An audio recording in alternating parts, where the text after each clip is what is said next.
Perkenalkan, saya Indah Teresia Susanti, CGP Angkatan 9 dari Kabupaten Lampung Utara. Saya berdinas di SMA Negeri 4 Kota Bumi. Pada kegiatan hari ini, saya akan melaksanakan kegiatan praobservasi yang akan didampingi oleh rekan sejawat saya bernama Nopi Andriani SPD yang mengampu pembelajaran bahasa Inggris di kelas 10 dan 11. Selamat menyaksikan. Assalamualaikum Bu Nopi. Waalaikumsalam Bu Indah. Apa kabarnya hari ini? Alhamdulillah baik. Oke, baik, terima kasih Bu Nopi atas waktunya pada hari ini. Saya akan melaksanakan kegiatan praobservasi. Sebelum saya melakukan kegiatan observasi dengan Bu Nopi nanti di kelas, pada kegiatan hari ini saya akan memberikan beberapa pertanyaan yang berkaitan dengan pertanyaan-pertanyaan praobservasi yang tentunya nanti ada kaitannya dengan RPP yang akan Ibu di kelas nanti. Baik, yang pertama saya ingin tahu tujuan pembelajaran yang akan Ibu berikan kepada anak-anak nanti di kelas. Mungkin ada beberapa tujuan pembelajaran yang saya terapkan untuk di kelas nanti yang saya tuliskan di RPP. Yang pertama, dengan mengamati analytical exposition text, siswa mampu menganalisis tujuan, struktur teks, kaidah kebahasaan dengan benar. Yang kedua, dengan berdiskusi, peserta didik mampu menuliskan analytical exposition text dengan benar. Lalu selanjutnya, dengan membacakan hasil diskusi di depan kelas, peserta didik mampu mempresentasikan analytical exposition text dengan benar. Terima kasih.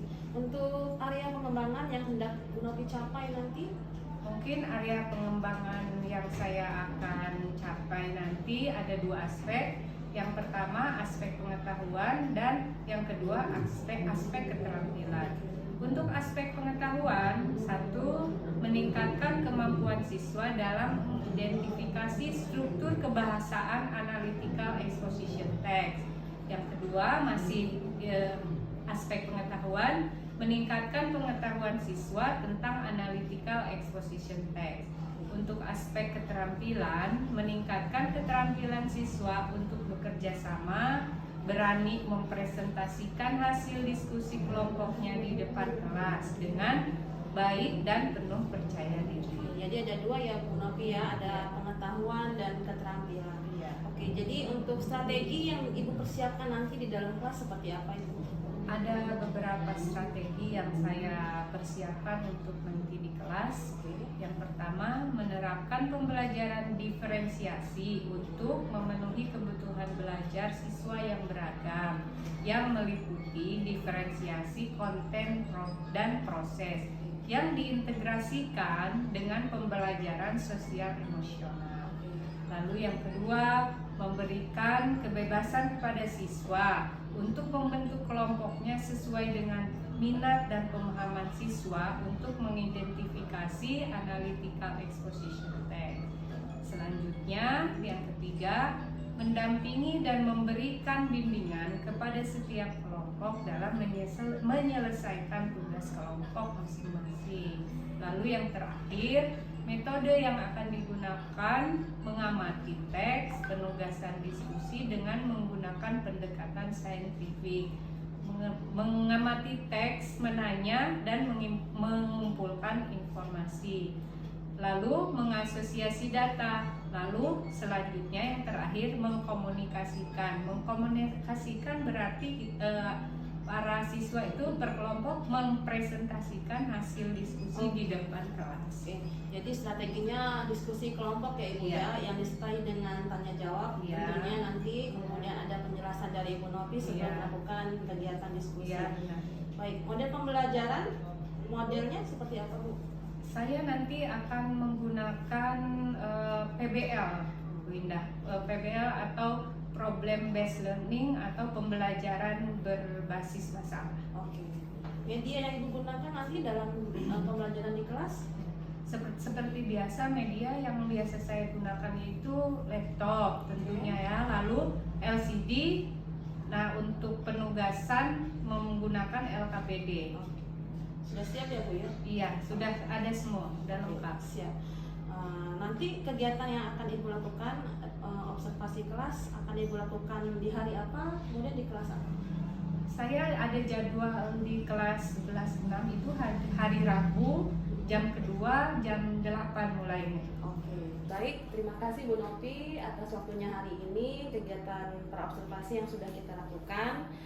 Nanti kita akan berjumpa kembali di tahapan observasi yang akan kita lakukan bersama di hari Rabu jam 8 di kelas 11-6. Ya baik Bu Indah, sama-sama. Semoga nanti pas observasi kita berjalan dengan lancar. Amin. Terima kasih Bu Novi. Assalamualaikum. Waalaikumsalam. Okay, class. Good morning. Good morning. How are you today? I'm happy to hear that. Okay, who is the leader of the class? Me. Okay, Tori, would you lead the student or your friend to pray first? Pray. Okay, Tori. Before we study, let's pray together. Begin.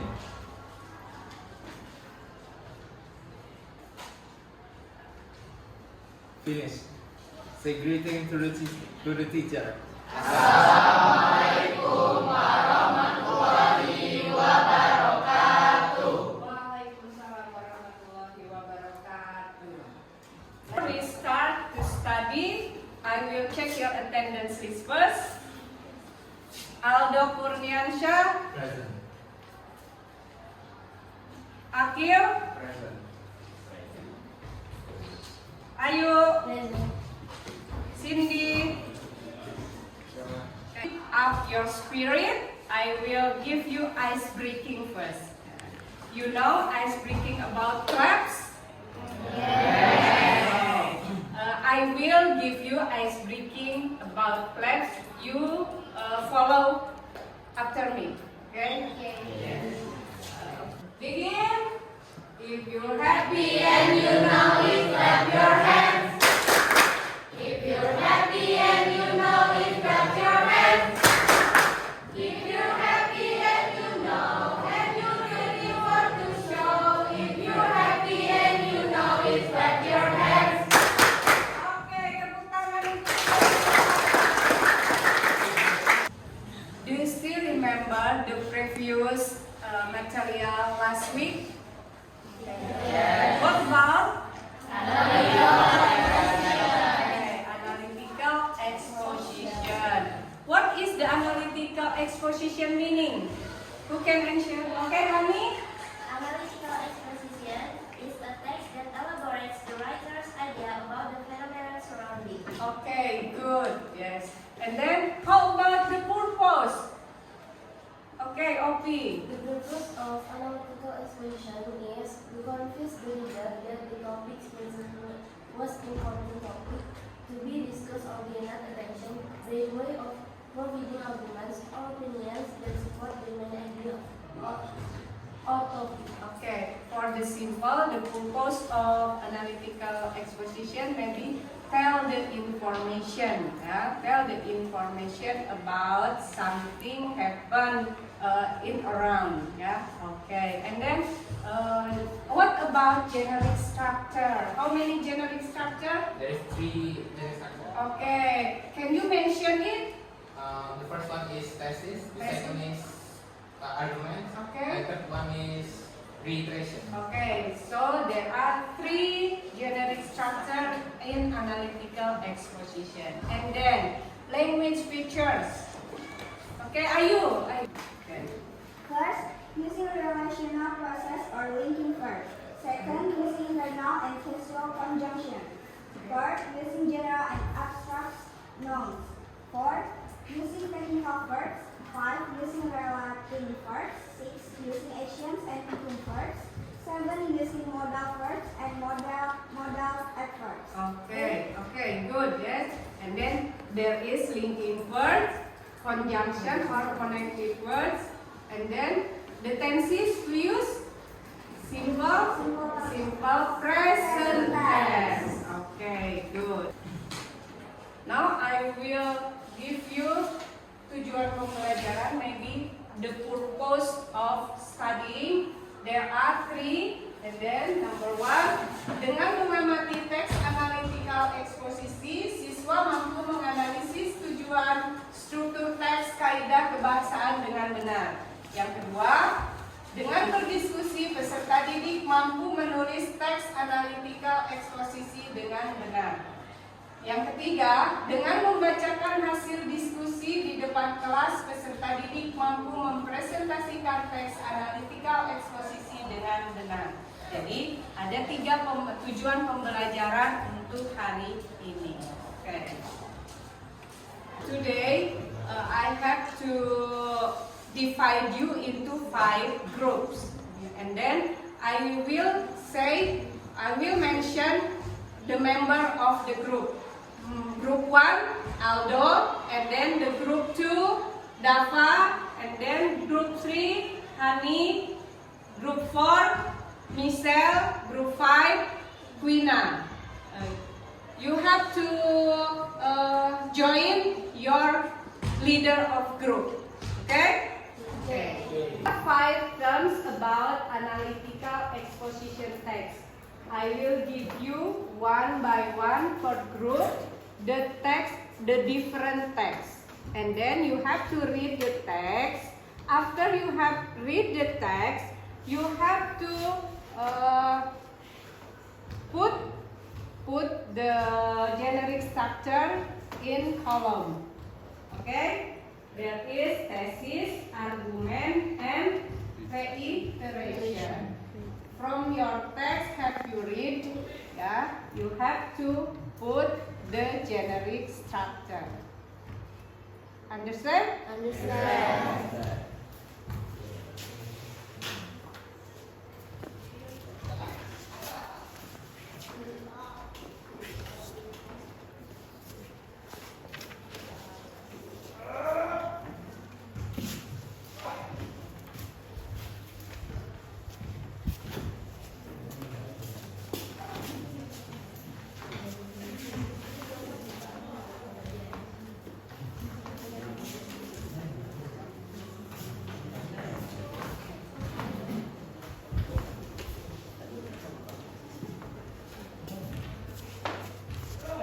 Begin. I give you maybe 30 minutes. You have to do. I give you the time for your task, 30 minutes. Okay. Let's begin.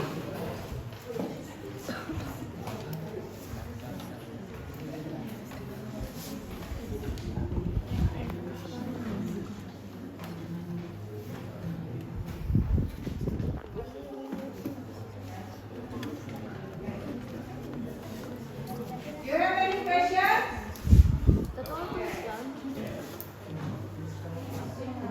Do you have any questions? I'll give you. Okay. You have to read this and then decide which one is thesis, which one is argument, and which one is reiteration. Okay? Okay. So this is, what is this? Thesis. Okay, you write down here. Okay. Do you understand? Okay. Just write it down.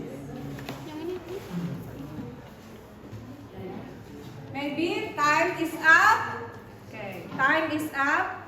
So you have to put your pen and then you have to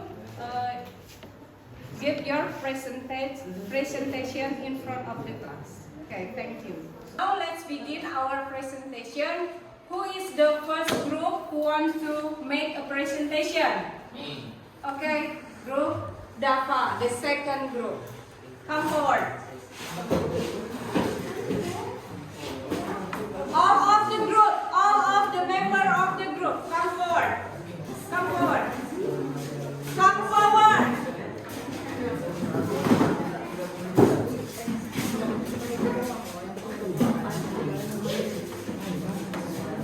Okay, Dafa, which one the term of your group? Which one of the term of your group? Motorbikes. shall be banned in residential area. Okay, the first time. Okay, please read your word.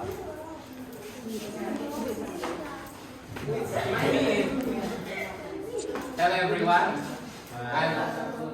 I'm from group 2 and I will tell you guys the presentation of motorbikes should be banned in residential area.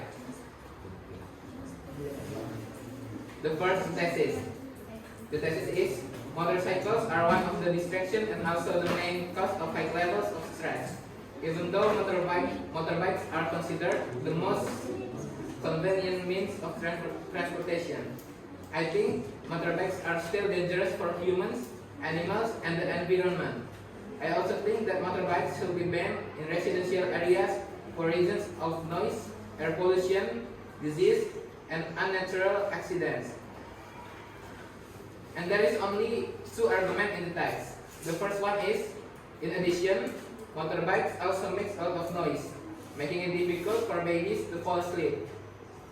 When their baby is asleep, the motorbike will pass and wake the baby. Not only that, motorbikes also make it difficult for the children to concentrate on their homework. Experts say that extreme noise can cause deafness and lack of concentration. The second argument is motorcycles are responsible for horrific accidents, which in some cases lead to death. The riders were traveling so fast that they couldn't stop in time and ended up crashing into other riders or animals. Fields 1993 stated that motorcycles are known as the biggest killer on the highway. And the reiteration is, in conclusion, from the argument above, I strongly believe that motorbikes should be banned in residential areas. That's it from us. Thank you for listening. Assalamualaikum warahmatullahi wabarakatuh.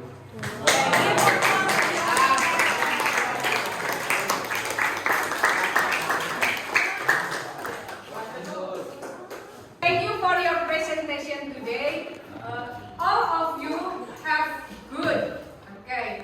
good presentation. But today the best group is for group 2. Okay, thank you group 2.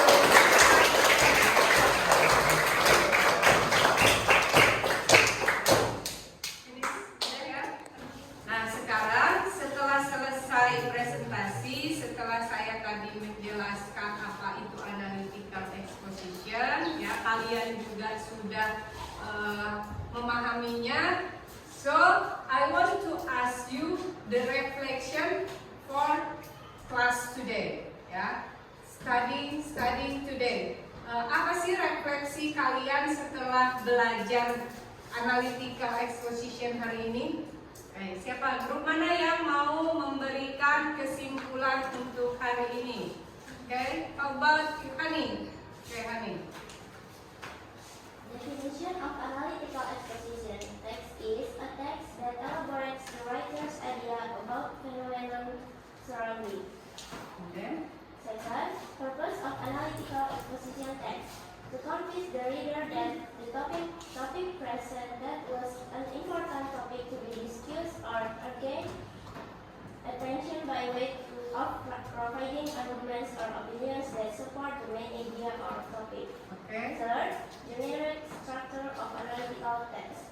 First is thesis. Second is argument. And third is reiteration. Okay. Fourth, language features of analytical exposition text. First, using relational process or linking verb. Second, using internal and causal conjunction. Third, using general and abstract nouns. Fourth, using technical verbs. Fifth, using relation verbs. Sixth, using action and linking verbs. Seven, using modal adverbs and modal adverbs. Okay. Eight, using connectives. Okay. Thank you, Hani.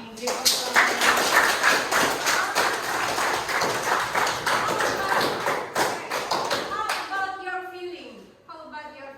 What do you feel after studying analytical exposition today?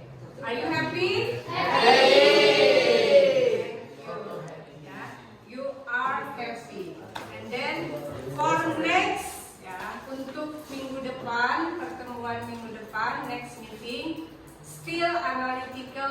exposition. But you have to write down or make composition about analytical exposition. Oke, ya, jadi minggu depan nanti kita writing, kalian membuat teks analytical exposition. Oke, thank you for your attention. Okay, time is up. See you next week.